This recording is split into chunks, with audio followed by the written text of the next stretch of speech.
Good evening, everybody. This is Katje, and I welcome you to my YouTube channel. Tonight I thought that I would make a new video.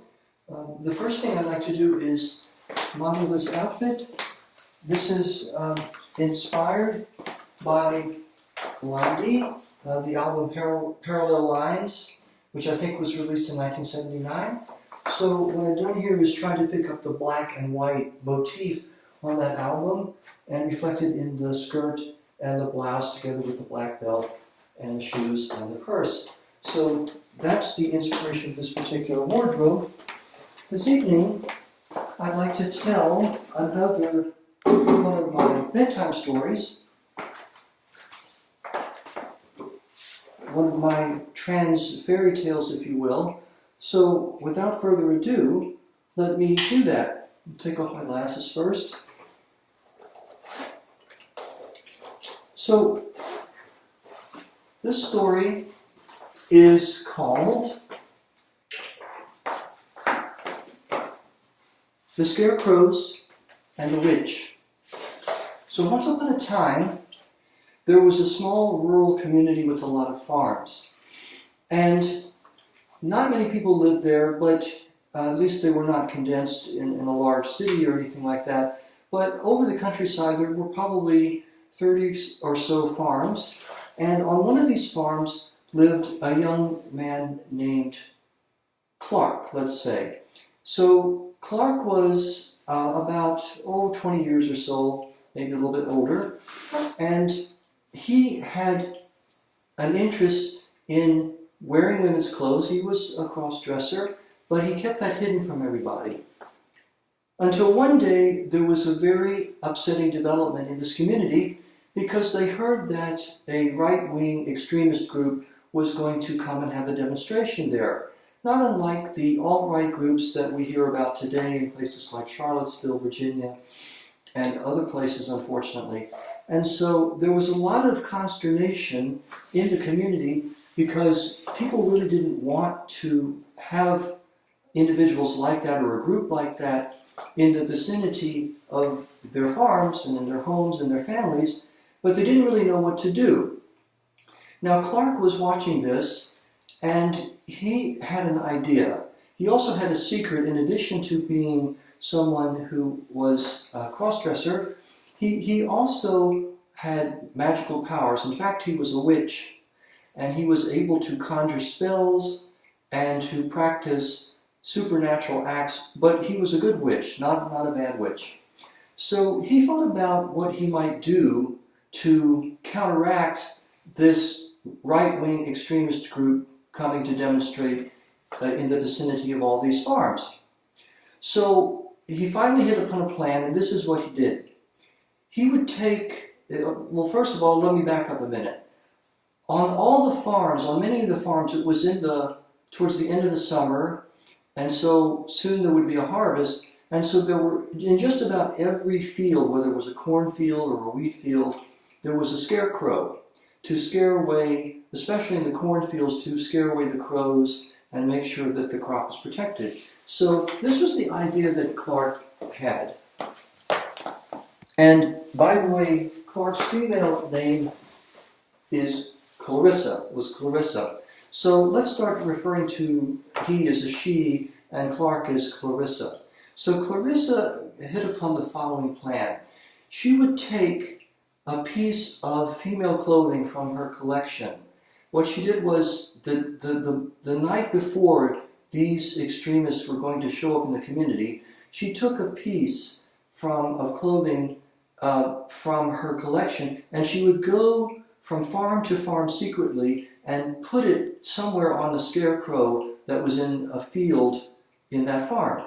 So maybe she would put a scarf on this scarecrow over here, or maybe she would put a dress on this scarecrow over there, or maybe she would put a blouse or something else on this scarecrow.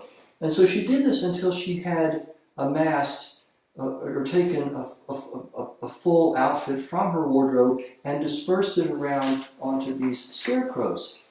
So then night fell, and during the night the clothes on the scarecrow began to take on strange powers.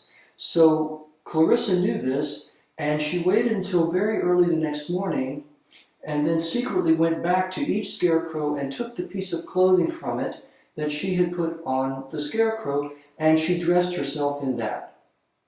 And what she actually did there was a spell. It was a spell that caused her not only to look like a woman, but also to become extremely large. She grew taller and larger and bigger until she was taller than the highest mountain that was overlooking this rural area.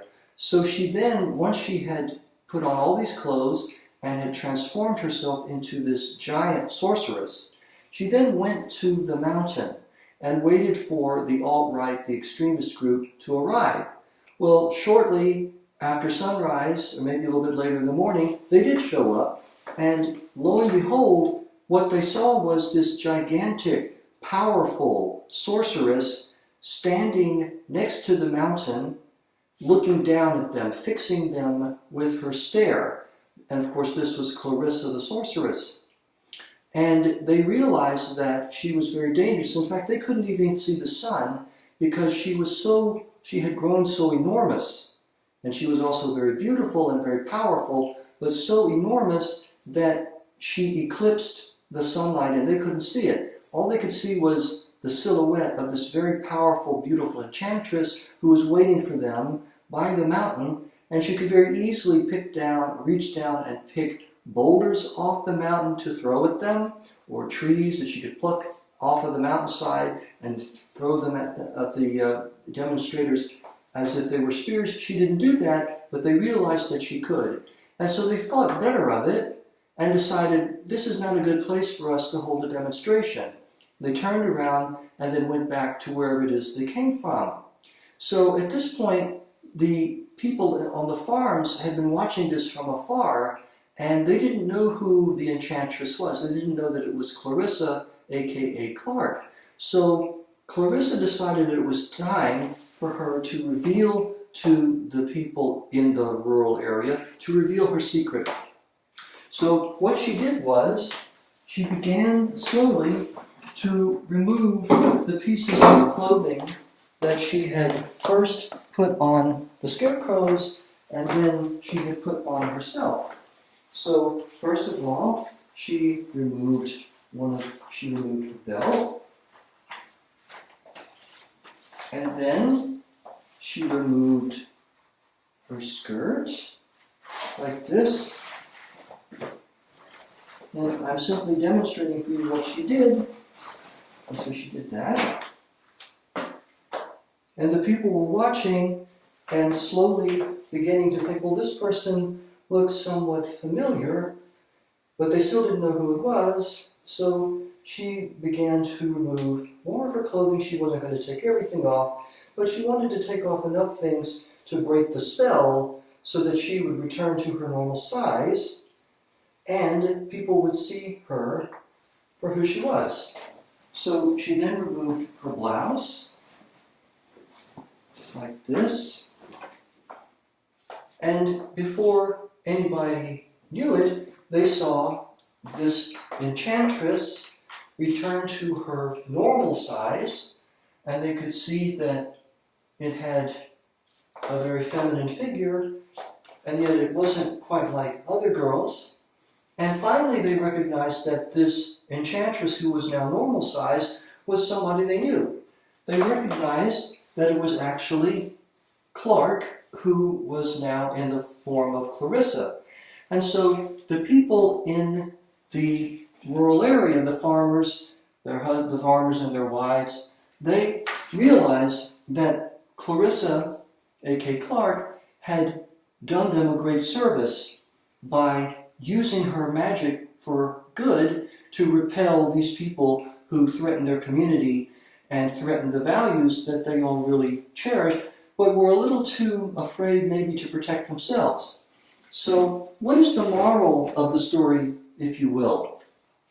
I think it is that the people with their scarecrows, they actually had the power to do the right thing. They just needed somebody like Clarissa to encourage them to do that.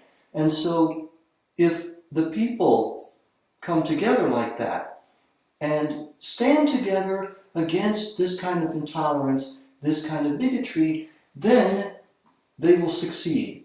And that is what Clarissa, aka Clark, enabled them to see. So that's the end of the story, The Scarecrows and the Witch, and I hope you enjoyed it. I certainly enjoyed telling it. And let me just take one last turn before I turn in for the evening. And thank you for letting me model my wardrobe and tell the story. And this is Katje Eckhart. I look forward to seeing you again, and I hope everybody has a good and safe night.